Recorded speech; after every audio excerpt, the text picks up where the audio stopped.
you need to clap at all? I recorded a lot. I think that's sufficient. Okay, that's good enough. I'm leaving it in. Well, hello and welcome to the Confused Breakfast podcast without our Roadcaster Pro full of sounds. Do you remember the pure joy of a trip to the video rental store as a kid? Yeah. It's hard to beat the ease of the modern era and streaming platforms where you don't even have to leave your couch. But there was something truly special about having a gnarly surf session while the waves are pumping, drying off, heading to Blockbuster, picking out a movie by hand, and taking it home to watch. On this podcast, we revisit and dissect some of our favorite childhood movies from that magical era to see if they still move us the way they did as kids. My name is Mike Schulte. Joining me, as always, two dudes who've never surfed a day in their life. Sean Pryor, AJ Benz. How the heck are you? I feel like I might be all right at it. Why would I? You a skateboarder? Yeah. I mean, yeah. You ever snowboard? Yeah, I try. Yeah. It's sort of the opposite, like pushing forward actually makes you go forward. Yeah. Instead of Or- the opposite where you're trying to lean back, The you know? world doing it. Yeah. All right, Johnny Tsunami, just calm down. That's Okay. why I've been growing my hair out just for this episode, bro. You know, I feel like I don't have any reason to surf, being from Iowa. But it's like, well, the lakes and stuff. It's like, yeah, still, no way. If I'm not going to take the time to surf or snowboard because of my knees, I'm not going to surf because of my knees. Can I throw one thing out there? I have surfed. I would be an avid surfer if I lived near the coast. I got to wake surf for the first time behind like a boat that makes the little wake. Life-changing moment. It was the coolest You were fucking thing professional I've at ever that done in point? my life. No, I was not good at all, but it's like I was on a high for about a week after doing that. Something about the man to wave connection, friction reducing vehicle. What are you know? talking Yeah, about? don't Who's worry Amanda about it. Wave? Well, boys. Okay, wait, one more. I need one more. I feel like my surfer name would be Shawnee Too Naughty. You can continue. I was gonna come up with one, and then I'm like, I'm not gonna. Shawnee Too Naughty. Mine would be Wave J. What about a wave? A Wave. It's Wave J. It's Wave J every single time. Here comes Wave J. Oh no! Oh shit, dude! Wave J's here. Get off my wave. Wave J I'm just War hogs Child, a bro. billabong. You're what? I'm War Child for You're sure. War Child. What were the names we came? It was like War Child. Yeah, Feather Bonnet. Feather bonnet. Go back to Glenn. Point Break. You'll really enjoy Point Break. Oh man. Well, boys, on today's episode, we discuss one of the most requested movies by fans since we started this podcast. Yeah. A movie that was put on trial on a previous episode and was found not guilty. Oh, congrats. The movie that single-handedly made every kid want a Sega Game Gear and taught all of us that money cannot buy knives. We are, of course, talking about 1993's Surf Ninjas. Oh well, damn dang. Welcome to the Confused Breakfast. Sit back, relax, and enjoy. Enjoy wherever you are in the world. There it is. Take it away, boys. Well, if you are new to the podcast, we will be reviewing this movie scene by scene with a modern eye. But in order to do that properly, we must discuss it with pure nostalgia. Boys, I'm starting here. Ooh. This movie is a flat-out 10 for me. Wow. Nostalgia. This movie, myself and my brother... Never thought that would happen. Me and my brother watched this back to back to back to back. Any chance we had, obsessing over this movie, laughing our asses off. The brother connection. We used to watch that. Be like, I'm Johnny, you're Adam. This movie, I love so much, and I'm a 10. And I purposely have not watched it, number one, because it's nowhere to be found on streaming other than the YouTube. If you're listening to this and would like to watch it again, shoot us a private message. We'll send you the YouTube if it's not been taken down. Also, if you're listening to this, congrats because you found it. Yes. And that's the only way we know. I'm a flat out 10. AJ, what about you, man? I just like every time you say the YouTube because it makes me think, you can watch it on the YouTube when you get back from the Walmart and The Facebook. And then post about it on the Facebook and Where'd you get that shirt, AJ? the internet. Nice. The Target. The Old Navy. Surf Ninjas, boys. This is as much childhood as well, it's kind of sad to say, as Three Ninjas was. Like this is everything Exactly. you wanted to be, especially when you are a landlocked kid in Iowa and you just immediately think, oh, surfing? Yeah, I could totally surf. I'd totally jump on one of those boards with them and surf out into a rocky cove with like white caps and everything. Yeah. No problem. But it was the coolest thing ever because this is just what every kid dreams of. Oh, turns out I'm way cooler. I'm a prince. I'm a crown prince? And I will just automatically know karate. Like really good. Once I get a punch thrown at me. Once I and once I see a pretty girl and get my first boner. Yeah. No, I don't know. I really did like this movie a lot. Like you never got to see it on TV or anything. I just feel like we watched this and it was just something we endlessly rented over and over and over again. So I will give this a really solid 9.5. Let's be real. 9.5. Nice. Yeah. Sean, what about you, man? Yeah, dude. I started watching this yesterday to record this episode, and I was like maybe 10 minutes into it, and I'm like, oh no, I'm gonna be an NA on this. Like my friends are gonna hate me for this. And then Baba Ram started playing, and I'm like, oh shit! It all came flooding back to me. Me and my brother watch this all the time. Like you and your brothers. It's a brother thing. Three Apparently. Ninjas, Surf Ninjas. It was in there. Definitely Three Ninjas a lot more than this movie, but definitely remember it. It didn't stick to me as much as Three Ninjas did, so I'm gonna give this maybe let's go with a 7.8. 7.8. We do have an executive producer on the show today. Josh Miller's with us. He said, so let me start off by saying this movie was really hard to find. Not available for streaming anywhere. I have most of the streaming services and couldn't find it, even the shitty free ones. I decided to see if YouTube had it, and they did. Mike came through later in the day, though, with the YouTube link. In my searching, there are a lot more Temple surfing of movies than I thought, including Surf Nazis Must Die. Yeah. I think I'll add that one to my list. I think I've only seen like 7 surfing movies in my life. Point Break, Blue Crush, Chasing Mavericks, this might be my favorite, Back to the Beach, North Shore, and please don't hold this against me, Chairman of the Board. Oh wow! Remember that with Carrot Top? Yeah, Carrot Top. I was will- like, is that Pauly Shore Carrot Top? Yeah. No, that movie will go on trial someday. I guarantee it. No matter how bad Surf Ninjas might be, it will certainly be better than Carrot Top as a surfer. I saw this in the theaters in '97 and have done my best to forget about it since then. That being said, Surf Ninjas is a big old NA for him. Wow. So that's, boys, nostalgically, that's a 9.1. That is tied in the 6th position nostalgically for any movie we've ever done. That's tied with Dumb and Dumber. That is tied with Dumb and Dumber. It's higher than Three Ninjas was. Jesus. Just above Mighty Ducks, just below TMNT. So Okay. we shall see where this ends up, but we got to talk about it with pure non-nostalgia. So we got to do modern not day. here. We got to strip it away. Throws everything off. We got to learn about all his important details of the movie. What do you got for us, man? I got produced by Evzen Collar, Carl Met, and Ernie Reyes Jr.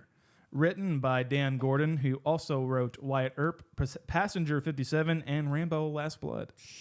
Cinematography by Arthur Albert and Victor Hammer. I believe this is our first duo for cinematographer. Kind of fun, I think. Music by David Kate, who also did the movie Ghost World and Clueless for the music. Directed by Neil Israel. He directed the movie, which I'm going to watch tonight, called Bachelor Party. Writer of Police Academy. A writer in the Police Academy. And he also wrote Real Genius. One of my faves. I'm surprised we have not done Real Genius. Yeah. It's going to happen. It will be done. Cast: Ernie Reyes Jr., Nicholas Cowan, John Carlin, Rob Schneider, Kelly Hu, Philip Tan, Tone Loke, Leslie Nielsen, and Ernie Reyes Sr. Kind of fun. In the 90s, ninjas were awesome. So awesome that almost all media was dominated by movies, TV shows, and video games. So New Line Cinema was in the business of perhaps doubling down after the success of Ninja Turtles and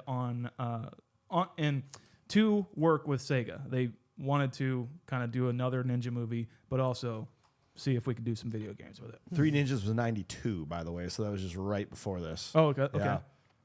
Surf Ninjas, the game for Game Gear, was in development simultaneously with the film being written.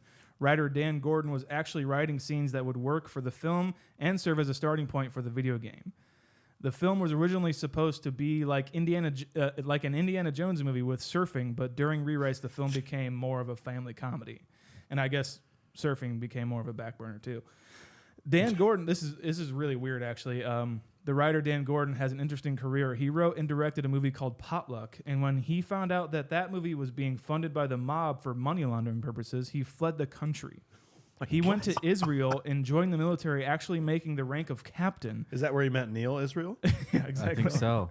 And after 10 years in Israel, Gordon came back to America to pick up where he left off for his film career. So something fucked up. Like I think he was either like scared out of the country with the mob, or he had something to do with maybe. Yeah, I don't know. Jeez. Kind of wild. The film was shot in Hawaii, Thailand, and L.A.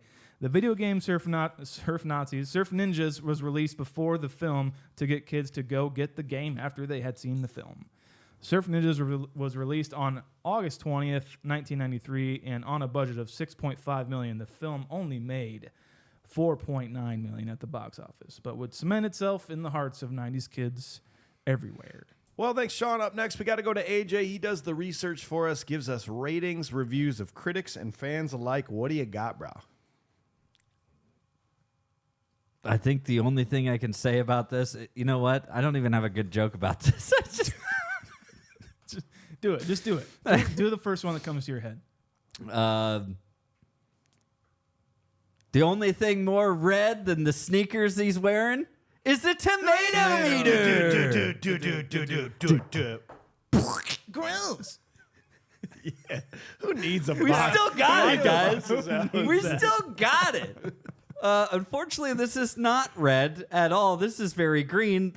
This is a splat. Oh. This is 15%. Oh.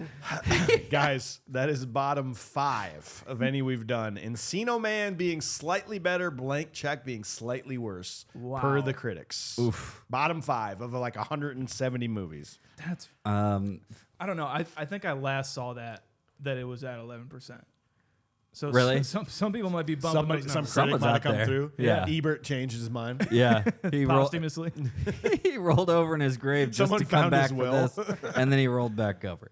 68% from the audience. It's a pretty big discrepancy. You want to know how much that is? I That is do. our second highest discrepancy of any movie we've done where critics were low and fans were high, just behind Boondock Saints. Really? Okay. Boondock Saints being the biggest. That is now the second highest. I'm sorry. What was that? 68% for the 68. audience and 15 for critics. 53 points difference. Yeah. Okay. This is a 5.0 straight up on IMDb. Third from the bottom. 3 Ninjas being better, Biodome being worse, per the fans. Okay. Oh, Man, those poor movies. I know. I know. This movie was made for MST3K. Okay. Um, Mystery Science Theater. There you go. Thank you. For some reason, I didn't put that together. I was just like, well, someone will know. Someone will get it. Someone will know. And now I just showed how stupid I am. 1 out of 10, guys. Buyers in 1999 says, Surf Ninjas was made near the peak of the Teenage Mutant Ninja Turtles craze and is obviously a blatant attempt to capitalize on Ninja Mania. They didn't do a very good job. I did want to give you this. Here we go. This is chucksconnection.com. Okay. I love when you find a website. Yeah. Yes. It's actually not a name. It's just chucksconnection.com. Chuck's, it's like a dating site that didn't do well for him, so he turned to a movie review. It's Chuck's Connection. It's just the one person on there. That's why he didn't find anybody. Well, you got it. You got to get it out there, Chuck. Surf Ninjas is a simple, fun, full of jokes and jabs, the perfect kind of entertainment for one of Hollywood's most prized markets. Teenage and 20-something guys who want a blend of action and comedy. There are some well-choreographed fight scenes with Eddie Reyes Sr. and Jr., but nothing ever gets too intense, and for that matter, too believable. Nicholas Cowan gives a good performance as a younger brother who brings his knowledge of video games to help in their strategy. Let's skip over a little bit of this. Even though the plot is mindless, the film is enjoyable because it doesn't take itself too seriously. In fact, the whole point of having Rob Schneider in the film is to provide instant satire for whatever is going on. Zach even says in the film, Who is he? Someone you have around like a pet monkey or snake? So if you are looking for political messages or a discussion of freedom and repression in the world, look elsewhere. The whole storyline is just a preposterous setup for a romp in the surfer world with a lot of action thrown in that is very engaging for its intended audience. So have some fun in the sun. Just don't stay too long or your brain will get sunburned. Got him. Got him. I think the political message is firmly cemented in this film, and I think that it kind of comes from Air Force One as well, where you just need to work for the position Yeah. that you're Yeah. appointed to. Yep. It's the message is you got to grow up sometime. Yeah. And then the second message is tyranny. That's bad. There it is. And you need someone to say you were born to be president. Right. Yeah. Yeah. The prophecy. We just need to be Harrison Ford or Eddie Reyes Jr. Eric's bad movie reviews, guys. Yes, I found this one. I was hoping you brought this one. Okay, yeah. Let's see if you want to add I have anything. it right there just in case you didn't. in case you want to add anything, please do. I just love the way that he usually starts these out. Eric D. Snyder is the man. Yeah. Everybody. Anytime I find a movie that he has reviewed that we're doing, I'm like, oh yeah, this is so exciting. So he said, let's say you write a weekly column about bad movies, and that this column is extraordinarily popular and has made you beloved the world over. Let's just say. Then let's say someone suggests as fodder for this column something called Surf Ninjas, which of course you have not seen, because why would you have seen a movie called Surf Ninjas? You would be more likely to watch a movie called Your Parents Having Sex.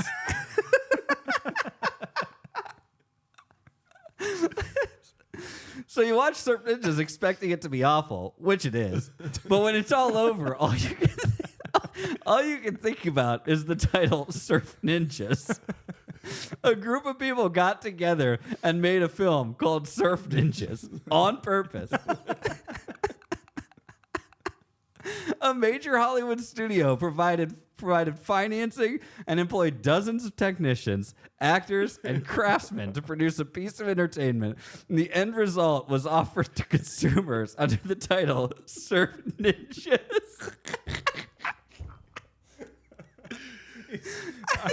I need to make my point clear.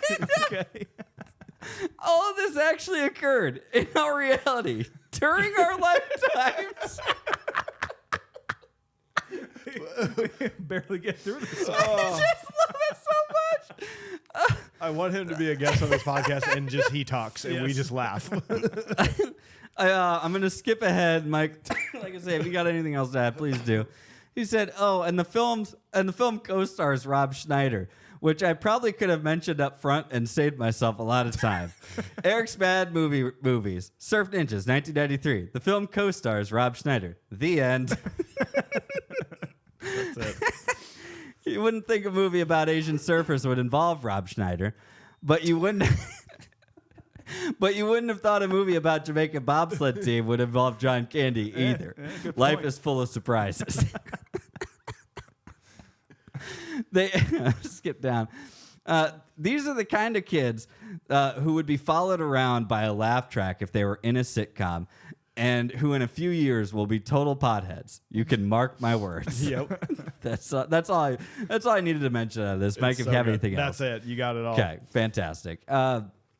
I did want to at least give some credit where credit's due here. We did have Jarrett Layoff jump in Nice. Okay, nice. to the Little Lebowski's Urban Achievers thread in Discord, the exclusive channel. Came to our honestly, live show. Good to meet you, buddy. yes, It was a good time. Great hanging out. We are basically the same person, turns out. So I think I have another brother that my parents didn't tell me about. There you go. So, honestly, I could probably just sum this up with the first line there, Jarrett. You just said, well, that was definitely a movie that was made. You are correct. Yep. The movie just happens. No idea where, what, or who there is at the beginning. Then Rob Schneider is the self-important goofball best friend. I can't stand him in this movie. He's 30 trying to be a teenager and failing worse than Drew Barrymore and Never Been Kissed. Wow. Oh, man. He says he compares him to John Leguizamo in The Pest. Oh, my God, yeah. Some other some other excerpts I do want to pull from this. I feel like this is just one big exposition dump. 90% of it is coming from Thatch. Makes sense being a kids movie, I think. Can we all agree that Eddie Reyes Jr. carries the movie? His ability to seamlessly switch between dialogue and action is downright impressive, plus phenomenal hair flips. Yeah. Nice. Also the most palatable hi-yahs out of any actor ever. Thank you so much for saying that. I will at least give some one last thing on this. He did say, I'd watch it with Three Ninjas as a double feature while intoxicated. Oh, that'd be fun. QUAN-SU dudes. QUAN-SU dudes. Oh man, do you guys? I've done a lot here, I know, but I just have one 6 out of 10 that I think it's important to read. Okay, it's a very good bad movie. My Name is Al in 2000 said, you know how when someone smells something bad and they invite you to go smell it and you do so? Well, that's a lot like this movie. It stinks, but you want to be around to experience it anyway. The plot is stupid, the action is cheap, and the humor is very early 90s. You know, lame with blatant abuse of the phrase psych. But who cares? This is a dumb movie for people who like dumb movies, and it's one of my favorites. Plus, how can you go wrong with a movie that has the word ninja in its title? Except for those 3 ninja movies. That's a different kind of bad. The bad kind. Al. Nice. Well, thanks, AJ. My boys, I think we're falling into a rut. Every single day, it's breakfast, podcast, fight. Ugh. I mean, can't we just say we love each other and have a moment? Please. I True. love you guys. I love you too, Mike. Love you guys. Psych. Oh, man. Here we go. QUAN-SU dudes. QUAN-SU dudes. So scene 1, brothers Johnny and Adam go surfing one morning, and then after breakfast with their adoptive father, Mac, they moto surf on the way to school with their friend Iggy. At school, Johnny leads a presentation, and Adam tries to pass geography. My friends, I know that you were unable to find this. I own this on DVD. Oh, good for Plus, you. I Of also course. found a very high-definition YouTube video that you did not find. By the No. way, if you want it, please message us. I will send it to you. In my comment, I know that what I'm about to say here, it's not going to make any sense to you at all, because my comment is that as a child, I totally thought that this was actually Johnny and Adam and their characters surfing in the beginning intro here. And what did Oh. you find out on your rewatch? I found out that in HD, no, they're not. But I'm wondering if actually in your 260p version, Yeah. you were like, I think that's them. Yeah. It was 240. I've said it before, guys. You know, if you want that really warm, like classic experience, go find it in like the low definition. You can have to. Sometimes you can even rent movies, like stream movies in like standard definition. I do that sometimes. I think you should. I think you should. Apparently, in this, the best you can get is 240. What is that, substandard That's definition? like substandard. Average definition? Yeah, like standard is basically becoming 720, but if standard's technically 480, and so it's basically you can see the pixels, right? Yeah. That really helps with any of the stunt acting, stunt driving, stunt walking, stunt talking. So it's pretty great. See how Hey. dumb kids were. They just believed anything. Yeah, it helps. It really helps cloud up how crummy some of the acting is. Yeah. Man, I restarted my internet router 3 times in order to try and fix it. I'm like, What is going on? you sometimes in relationships you gotta be like, is it me?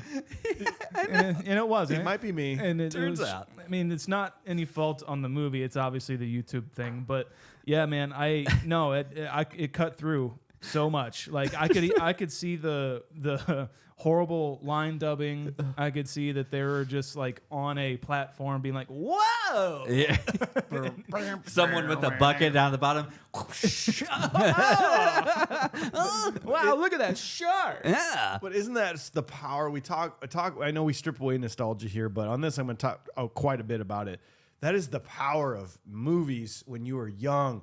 Like, you don't think you're not doing any of what we're doing right now.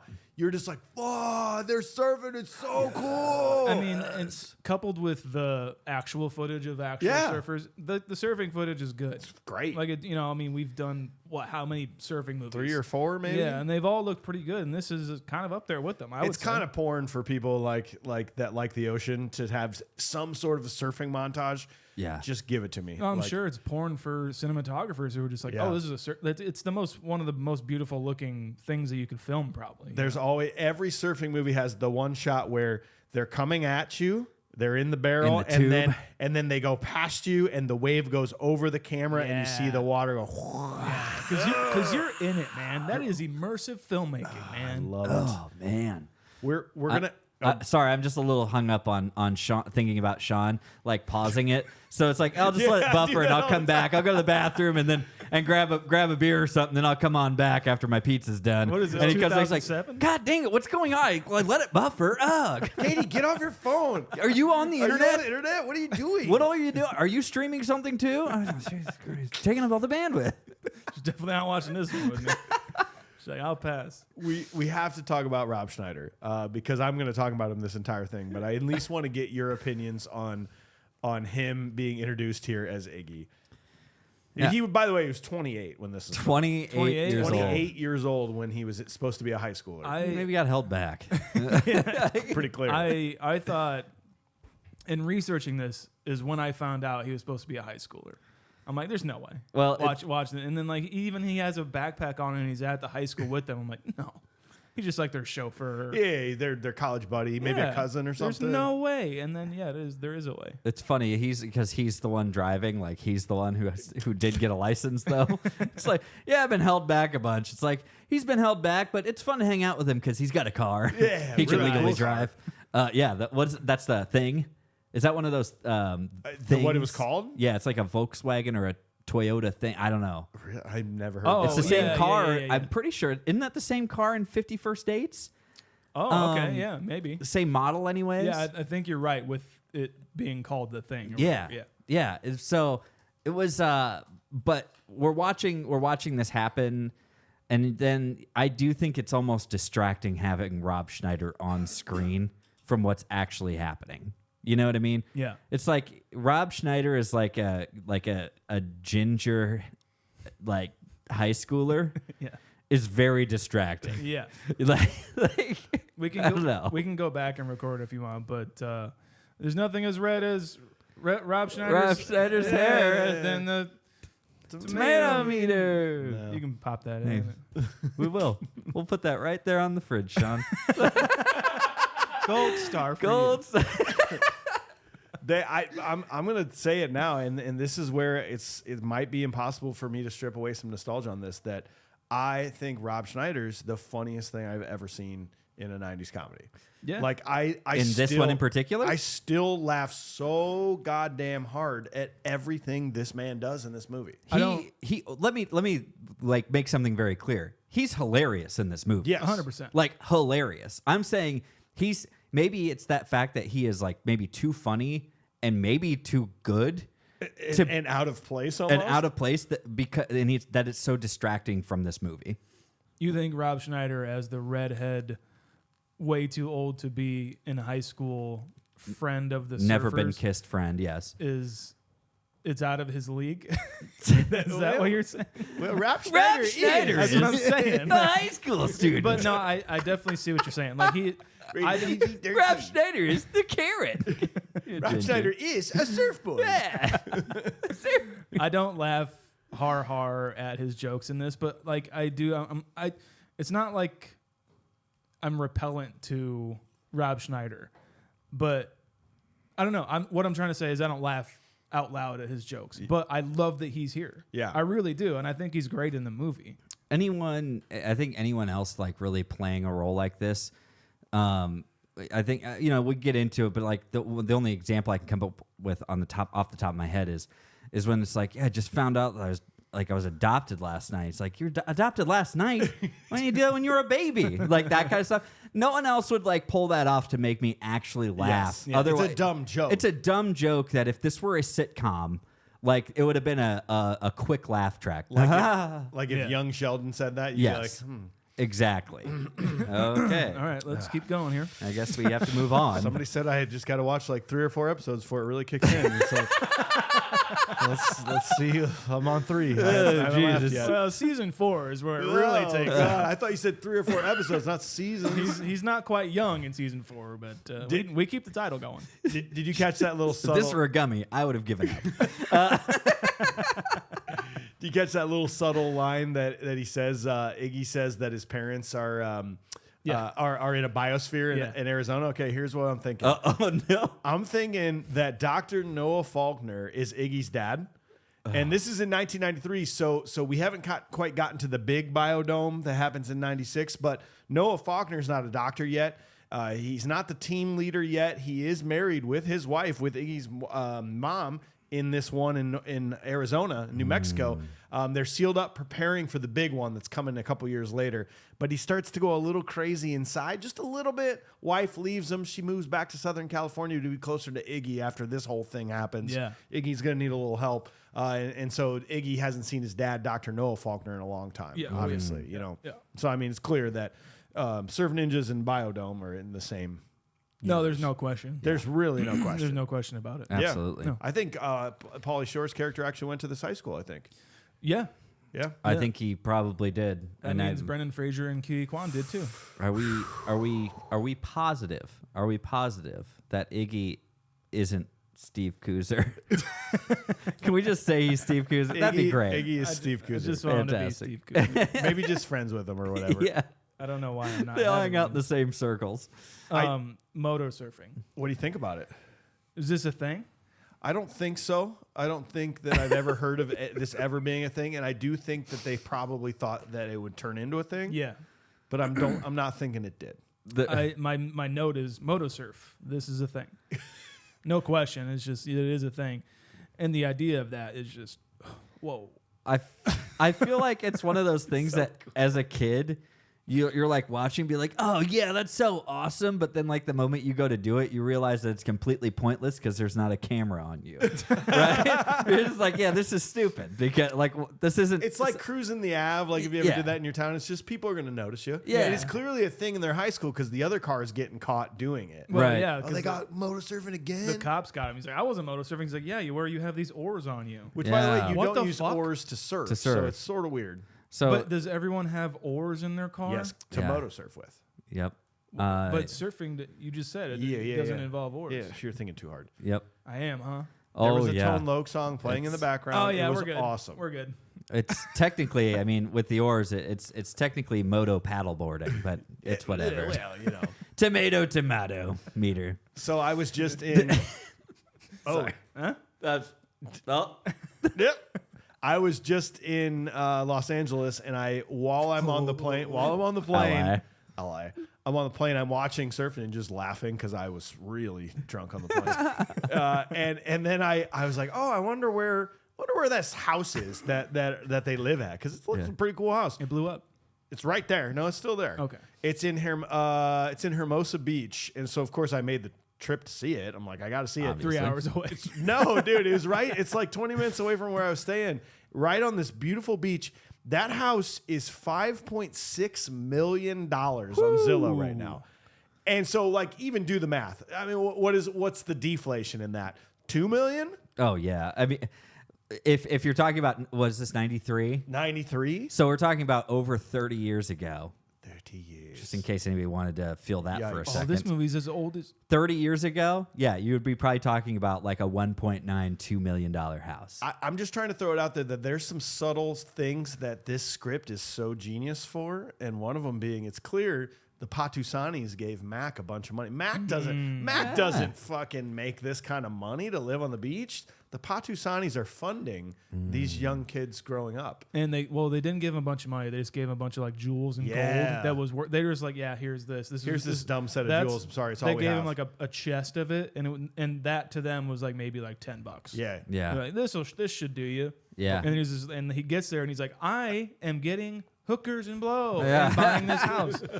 Yeah, I think that's what happened. I'm just gonna use all these diamonds. He's just going to a pawn shop to pawn these diamonds that are like priceless probably, and it's like, I don't know, looks like a cubic zirconian. but I'll give you $500. All right, sounds good. If you ever have a chance to go see it, it's right there and it's beautiful. It looked great and in it your looks picture. just like you. It- And the it beach did. is right there, and it's like Awesome. Do you think if looking it up on Zillow, do you think the fact that it's like, oh yeah, the house from Surf No. Ninjas, do you think that added to the value?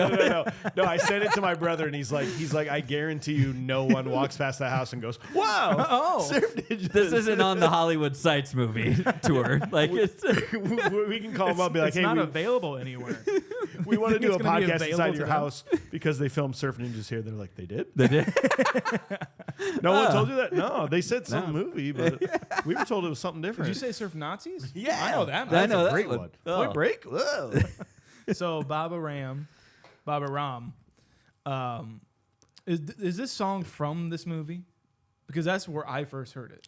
I thought for a long part of my life that it was Baba Ram. Like that these are the words of the Yeah. song. No, it's Barbara Ann. Yeah. Yeah. I thought it was Bob Ram. They too. changed it at the end. I know Yeah. that. Yeah. I no, you're right. I thought like this movie I was like, oh, cool. This is the first time I ever heard the song. Okay. So I'm like, okay, cool. Yeah. But did Baba it Ram. exist before? It had to, right? Yeah. It's like this song reminds me so much of Tweety Bird, whatever the fuck that song is. The like the Tweedly. rocker. Yeah, I know what you're talking Yeah. about. Yeah. Dude, that song was Barbara Ann's a Beach Boys song written in '65. Oh, okay, I was cool. gonna say. Yeah, Yeah, it's a Beach Boys. classic, Fuck's which sake. is the implication that he's like, this is all he could think of because it's a Okay. famous song, and he's like, oh, By cool. surfers. I'll just change the words. It'll be hilarious. Okay. I feel like Sean, when you said it beforehand, of like you weren't sure if you'd seen it, and then this kicks in, and I swear, the moment the song kicks in, it is like a "That's So Raven" moment of all of it coming and flooding back into you. Oh, everything comes back so in. good. And you're like, oh, yep. And then you see the guy sitting in the front row, or whatever row it is. You're just like, yeah, I'll see you later. Yeah, oh, I yeah. remember you Yep. too. Can we get a punchable face soundbite? If I was on a train to go punch a face, I'm on board. That's what I'm talking about. yeah, there you go. Jeremy's laugh. I'm punching this teacher that calls him bra. That guy kind of gets right in his yeah. face. Did you catch what he said? He goes, and he's like talking to the class. He goes, an Asian American student has been persuaded to volunteer. Like, that's what he tells the class. And actually, that is Neil Israel, the director. Oh, okay. Yeah, Oh, is it really? Yeah. But like, I love that he can kind of get into that position of just being a shit person of authority that we all hate. But Yeah. he's getting punched. Yeah, for I'm with putting you. him in the spot. Like, granted, Johnny should have prepared. Like, he forgot. But he's surfing, man. Like, Yeah, and I thought this was a really good presentation that he did for Baba Ram. It's really fun. It modernized it, kind of. Yeah. It's 60s song in 90s. But yeah, I like it a lot. There you go. But I do like when he starts and it's like, oh, crazy. He's singing a song and they're just hard cuts. It's like, enough of that. Well, they go to Adam's class. Yeah. And correct me if I'm wrong, but this was always my brother and I's favorite, most laughable moment. Oh, this kid? When the little Adam's like, many people think Spain is here, and she goes, no, and the kid goes, like, I don't know why that still makes me laugh so hard. This kid, this nerdy, smart kid, just going. It's one of my They favorite too are bits. wrong. Yes, it's like really funny. Like that guy, I don't know. I was hoping he wasn't going to be a punchable face because he first came on screen. I'm like, it was a knee jerk reaction. So it's like, oh, You just saw a nerd and wanted to punch. Someone actually wrote that in the Discord, I believe, and they're like, "Oh, punchable face right Okay. there." And I was like, I got to disagree with you. Like, I understand in most movies that we would do, this kid would be a punchable face, but Adam's fucking dumb. Yeah. He doesn't even need, he's like, what are you talking about here, Adam? You deserve to be laughed at. You don't know where Spain is? Not even the general vicinity? There is a point where you're just tired of this whole like, it's like, yeah, you got school and stuff, and you should maybe crack open that textbook. And it's fucking exhausting to still have be following around the characters who are like, oh no, I just want to go surfing and wear take off my shoes and Not do much of anything. When did they take off their shoes? In class, man. I don't need to wear shoes here. I'm gonna order a pizza. Yeah. Into class. It's like, oh, okay. Would you just maybe try to be a useful member of society? Well, later on, he's bitching about it to his dad and Johnny, and he's just like, yeah, they tried to make me find Spain. Yeah, and Johnny's Tried like, to make me find they Spain tried to once make me too. find. It's like, like once It could once, be anywhere. Like literally, once you find it, once you find Spain on a map and you can point to it, then you could probably repeat that action because you remember. And look, you're learning. Yeah. That's what it is. It's really what like school and learnings are. Yeah. Is things that you just can now remember. Yeah. It's super weird. Kind of weird. I know. I don't know. It's just a little frustrating, guys. Do you need that in adult life? No. But You don't really need to know where Spain is. no. Unless you want to go there. True. And then you still don't have to know where it is. Because they'll just take you there. They will just take you You there. can pay humans to take you to Spain. And they'll do this weird move because it's flat Earth, so they'll pretend like Right. it's a straight line, but it's actually curved. So, Right. but it's fine. They'll get you there, and you'll be there. They're just when that curve is just accounting for going up in the sky and then down out of the sky. That's all it is. Okay. Well, let's move on to scene 2. So after stopping to surf again, they head to their father's restaurant where they are attacked. Zach saves them and explains that they're actually crown princes from Patusan. Kidding? Are you kidding me? Can we talk about like the ninjas that just keep popping up everywhere? Yes. So somebody I was going through and somebody was making notes about how this movie's called Surf Ninjas because of the ninjas that are attacking them. Is that what you guys thought? No, I thought. Is that what a normal person would think? I thought based on the cover that we were going to see somebody throwing a ninja star on a surfboard, and I was signed up for it. It's not what we get. That's not what happens at all. No. And so And let's be honest here. Okay. Ninjas are generally from Japan, right. of Japanese descent. You know, it's a specific type of warrior. That's not what Patusan is. No. They're not ninjas. They're in it's at the Chinese Sea. The China Sea is Yeah. like where this island It's like nation close is. to India or something like Yeah, that, yeah. close to Thailand. So they're basically telling us as kids that all Asian people are the same. All Asian countries are the same. Yeah. All martial arts are the same. Yeah. Deal with it. If you're from Asia, in any sense of that word or generalization, ninja. you can be a ninja Yeah. potentially. So Any sort of kicking is ninja related. If you do any kick, like if I kick all the snow off of my tires, I'm a ninja. You're a ninja. Yeah. isn't Ernie Reyes Jr. Aren't they Filipino? Yeah. Like, And so is And so is every Patusani. and Basically. by the way, so is Rob Schneider Rob Schneider's technically. like- That's what they said.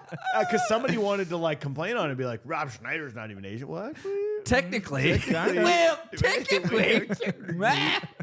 I do like when Gotcha. he is trying to find Spain or someone's trying to teach him for God's sake, and the ninja is like just like with the throwing star he's gonna get him. No other kid notices Sack. Zach. No other kid notices Sack like literally defying gravity to get to him and kicking his ass. We're laughing at Adam. We have no time to look out the It's window. very true. It's like Everyone's Can we also take note that it's like someone was fully willing to and prepared to just kill a kid in the middle of a classroom? Can you imagine? Can we just think about this for a second? He's like, I know my mission. He's just, ninja star into the jugular, and just that's it. We'd get a Pearl Jam song out of that, like Jeremy. We like Jeremy threw a throwing star. Here. What's his name? Adam has spoken.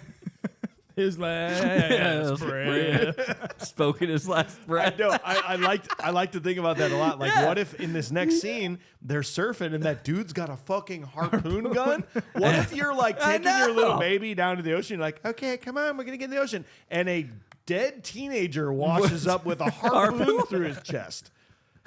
Come on down to let's go have a walk on the beach where it's safe. Oh my god! And I just like to think it's like oh yeah, no, there was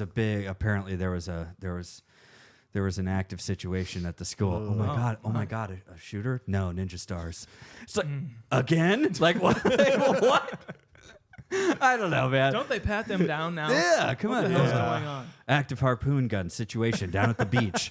It's like, jeez, man, come on. It was when schools were a little different, when there wasn't like security. So yeah, I mean, that guy could have different literally just time. walked up to the school and been like looking through the window. There he is. I used to bring ninja stars to class. Yeah, dude. just cuz. Put him in your trench coat, dude. Just in case anybody wanted to mess with me. Throw it.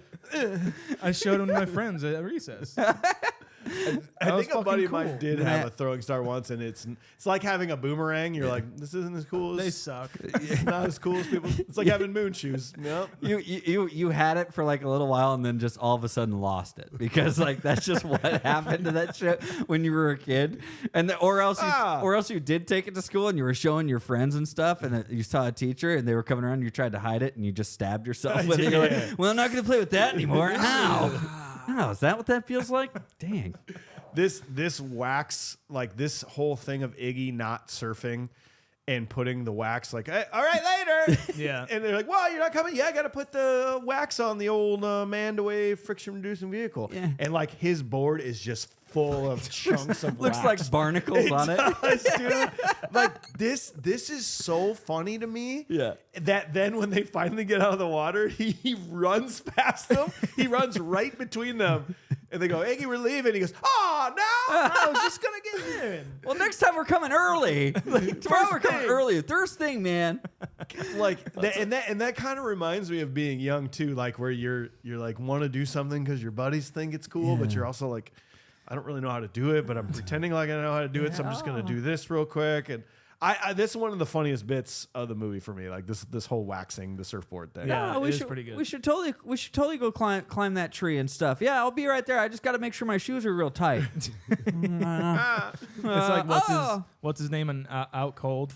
That kind of bit. Yes. It's really the good. exact same thing. Yeah, exactly. I like that a lot. And then like you're saying the body washing up on the beach, if that happens, which is another kind of funny bit. Like I think it's just a kid like playing in the sand, the body's right there. And It's like the end of Weekend at Bernie's. I was just gonna say, yes, that's what it reminded me of. Oh, cool, body. Because of Weekend at Bernie's, I really like that. I want to talk about Zatch. Okay. And I also want to talk about, again, having to watch even the credits in 240 resolution. Because when I watched it, it said Ernie Reyes Jr., and then I thought it said Ernie Reyes Jr. played Zatch. And I was like, wow, really? That was like really good makeup on him. They waited. How'd they do that 20 with his years? voice? It's like, but it's really cool that it is actually Ernie Reyes Sr. That's pretty cool. And that it's that father-son duo. That's a pretty cool thing. It's very charming. It made me like the movie a lot more. Yeah. Because of that, like seeing them together, like even in their fight scene later, it's really cool. there's some chemistry there, like Yeah. that you can only have between family members. Definitely. Really. Yeah. What about? I mean, we might as well get it over at this point. We're learning, at some point here, backstory. We're starting to see Colonel Chi. Like, first of all, I feel like I want a Colonel Chi like Surf Ninjas 2. Like, I want to know what Colonel Chi after he got trampled by the elephant. I want to see his journey from basically being dead to becoming the guy, to the overlord ruler of this. I'm picturing very much RoboCop kind of scene, like like bringing him back to life and making him like a robot. I think this would be really fun. I think it would be a lot of fun. I think we would it just seems a little too close to the whitewashing scenario here, guys. Like, it's just a little too close. His name is Colonel Chi. Chi, yeah. Like, It might have been like a given nickname, like a nickname, out of love from the people. oh man, I don't think it couldn't have been out of love. It couldn't have been out of love. And then also the fact that he's also wearing like the samurai armor and stuff. Again, not Japan. It's very clearly like samurai armor. Yeah. Oh yeah. I would like to see, like you're saying, the RoboCop origin of. Well, seriously, first of all, there is no origin, so there isn't like why is Leslie Nielsen here? Yeah. Why is there a white guy here who is like the villain of the place? And why is it Leslie Nielsen? Yeah. Yeah. So the fact that it's Leslie Nielsen like in this place. Like this was kind of a thing, I think, for a lot of kids and their dads, maybe, that Leslie Nielsen was the bridge of this movie. Because, like, if you think about it from your dad's, Leslie Nielsen is Airplane, Yeah. and he's the Naked two Gun. Naked Guns have already come out. He's a giant star, He is. but he's like your dad's star. But now you're like, but Dad, he's in this movie that I really like. Yeah. Bridging the gap a little bit, maybe, between father and son to watch this movie. He Maybe. is such a big star. Like he's such a funny person. And I mean, even to me, like at that point, because I was watching like the Naked Gun movies at that, like when I was watching this movie. So having Leslie Nielsen here, it seems like it's like a star power play, but then at the same time, he's in it so little. Yeah. Honestly. And he's really not that funny. He's really not like Leslie Nielsen They didn't. funny. It's like he didn't have like the free reign or something, or because I don't want to say like it seemed like Leslie Nielsen was like phoning it in. No, I don't think But at so. the same time, it's like I don't think he had the free range to be like Leslie Nielsen. Yeah. I mean, and it sounds like he was probably classic Leslie Nielsen on the set and everything. Yeah. You know, there's lots of things. He's notorious for doing the fart gags, So whoopee good. cushions, I fart love- machines. I love that about him. And like the fact that he's doing that on a movie like with kids and like four kids is just it makes him that much more lovable. Yeah. But it's also very strange watching him be a bad guy. Maybe that's what it is. Maybe it's just hard to picture him as a bad guy. Yeah. Well, and like not a believable bad guy. Like, why Yeah. is this guy so bad? Like, what? That's why I want the origin story. Yeah. Like, what actually happened to him to make him like such an asshole? But he's also like, he's running a tight ship. Like he's Yeah. taking care of everybody that's working for him. You Well, know. like your RoboCop thing earlier, I finally remembered what I was going to say, but you didn't know that because you didn't see that. So, it would be funny to see like that origin story. Like there was a test Chi before him. Yeah. Like what would that be? Just like another ninja or like a smaller ninja that like kills someone or something on the island. And then he's the one that like liberates everyone, but then he becomes evil or something. Ah, It's fair. something like see, I that. want it. I Maybe- want to see it. Yeah. Like he maybe he was the hero at one point, Yeah. and then all of a sudden he was like, "No, I want to stick around. Yeah. I'm not going to ride off into the sunset. I want to hang out here, and Yeah. I want to control He this got a place." little too greedy. Yeah. A little too greedy, and he heard that if once this person turns 16, they're going to become the new thing. Yeah. And he's like, I want the spotlight. Yeah. So he I don't want to go. People. Like I don't know what he was doing this beforehand. It's like, well, I don't want to go back to like being a mechanic. I might as well I just can't stick, with my arm now. yeah, I might as well just stick around here and just become a dictator. There's literally 13 cars on the whole island. Yeah. Turns out it doesn't rain there. Like it's a very kind of dry climate, so that's why he's like, I can't get wet. He's like, I need to stay here. Like, it's a dry climate. I mean, you're surrounded by water, right? But it doesn't rain much. I used to think it was really funny though, like a lot of his bits, like the call waiting gag, and like I used to think that was very funny. And upon rewatch, you're kind of like, yeah, like seems like a bit of a wasted role Yeah. for Leslie Nielsen. Yeah. I do. You could have just had anybody. We don't care. There's the tiny gag of like the carving knife, the electric carving knife thing where he's like sharpening it. I like to think that he read the script and that's what sold him. on Yeah. it. That was the one thing. I don't know. I just like to think like that's pretty funny. Yeah, I'll Yeah. do your movie. Like, I don't know. I just Fine, like, I'll do it. Oh, and did you call and hang up a little while ago? Damn. Yeah. fakes throw it and then throws. Yes. Well, then I was wondering too. They talk about like you're getting this full backstory, which is kind of a fun moment. You know, like the father's restaurant explodes. They leave, and we're learning like about their crown prince. But I was also trying to be critical on this. Like you didn't, as a kid, they say, yeah. You know, the royal family said kids need to go with Mac, this American guy who's super loyal, even though it turns out Zatch is the brother of the king.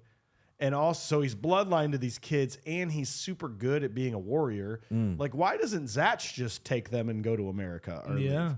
But Zatch basically goes, here, go with this American guy, and I'm just going to stay here.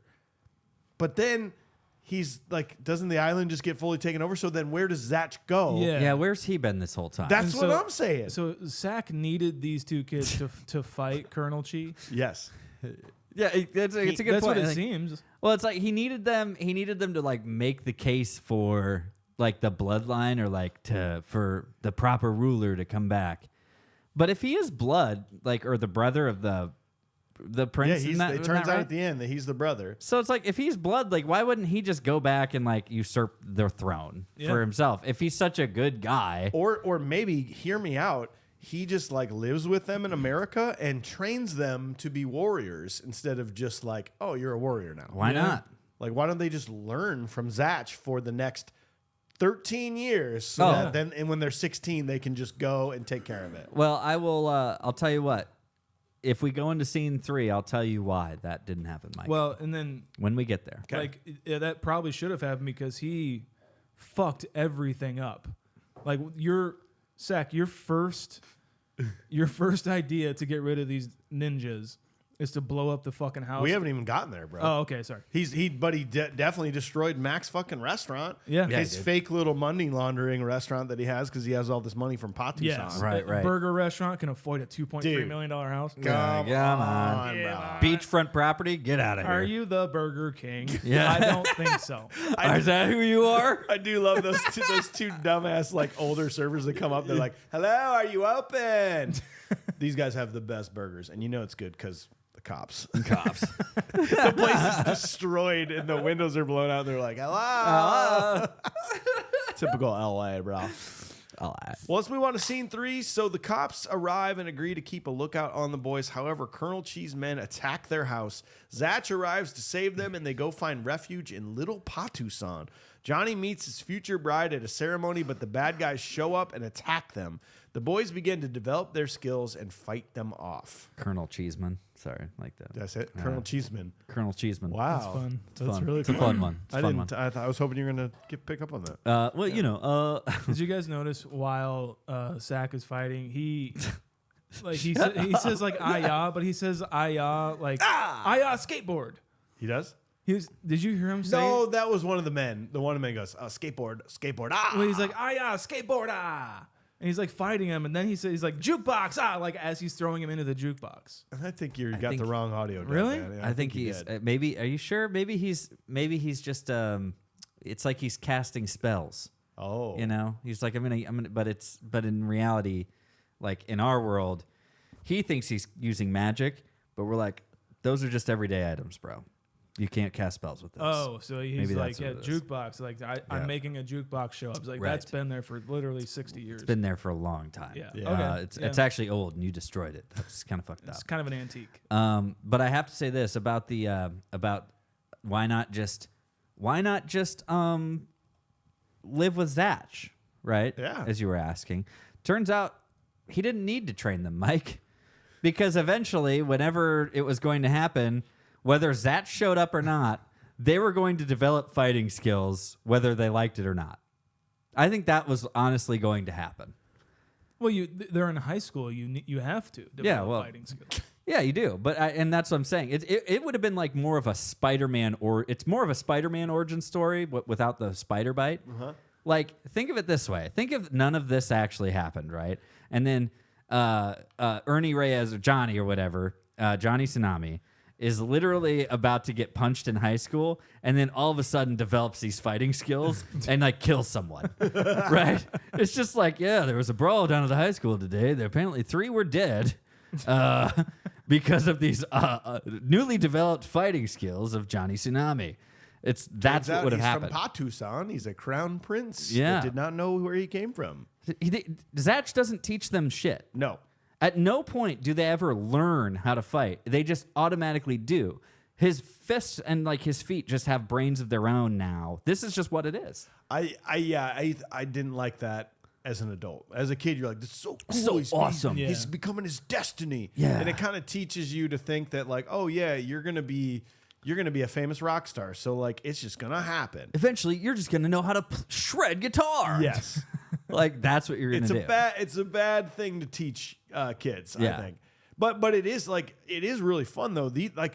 Where this excels though is like the fighting scenes are so much better than anything of this nature in this time. Like 3 Ninjas, 100%. oh my God, it was terrible. Yep. Dude, Ernie Reyes Jr. is a badass. Yeah, And he's so is his unbelievable. pop. And so is his dad. You're right. It is like of these like ninja movies made for kids. Maybe, honestly, it's probably even better than Ninja Turtles, even though Ernie Reyes Jr. was also a part He of was that. in the second one, right? Yeah, Well, he was Donatello. He did, yeah. Oh, he was yeah. in the first one, and then a person in the second one. Right. But yeah, man, like these are really fun. Yeah. Like these are really well choreographed and really entertaining to watch. And I also like the music that goes with the fighting scenes in these 90s movies. Because it's literally just like a piccolo snare and then a guy shredding the whole time. Yeah. You hear that one where it just goes. Like, Just shred the what guitar. was it about the 90s? And like I guess maybe even LA based movies where it was just like piccolo snare and like no lyrics, but just like the verse is just It's a shredding intense. guitar. Hey, can we get Steve Vai to come on in and just lay Yeah. some stuff down? Okay, One great. take it. Yeah. Well, it's something about the 90s. Like even the Turtles feel that way at times. This whole scene in the shop in Mac's store reminds me of like Ninja Turtles, the arcade game, where how there's like fire and smoke everywhere, yeah, and you're yeah. running through, and you're just, there's guys and we're fighting. It just there's something about that vibe in the 90s where it just the combination of the look of it, the music, the audio, the fighting choreography, it's amazing. Yeah, I mean that makes total sense. It being like a side scroller, and it's what this movie became, or it was at the same time. It was a game. I feel like it was Ernie Reyes Sr. is the one who choreographed it all. I mean, it's what his job is or was. His name was like right up front in the credits. Oh too. yeah, It was really cool to see. So like him, and then I'm sure Junior also had a hand in it too. Have we talked at all, or do you guys want to talk yet about the Sega Game Gear? We can talk about Should it. we talk about this? Did you have a Game Gear? No, You didn't? I didn't get a Did you have Game a Game Gear. Gear? I did not. Oh yeah, I had a Game Gear for sure. That was the Rich boy. natural upgrade from Game Boy. Like if you were moving on, and the thing was it was color. Like Yeah, Game that Boy was the was big like, thing. and this was like I like the idea of it being a wider screen and you're holding it like a controller sort of. I loved Game Gear, and this definitely sold me on it. And so it did its job. It had a pretty good run, didn't it? It did. Game Gear, especially I think even after this was a huge catalyst for it. Like Sega was actually invested in the movie, right? And then they put this in instead of the Game Boy, and I think that was why because they were like, well, you can't even see the freaking screen of Game Boy. We can't even film this. Like, can't- what the hell's going on? Yeah, there's nothing here. Well, and speaking of the Game Gear thing, what do you guys think about the whole, like, I guess, not MacGuffin, but like the this as the plot, or like this as like As his Adam's special skill. he's not fighting, he's just the future seer. Yeah. You know? I didn't like it as a kid, and I still didn't like it today. It's only in there because of the Game Gear. That's it. It really is. It seems shoehorned. Yeah. There's a point where it just seems shoehorned, and upon watching, I would have just rather they just. Can I just get a recut of the movie without him actually like getting fed information from the Game Gear? Yeah. But instead, it's just like when everything's going on, he's just playing Game Gear. You know what I mean?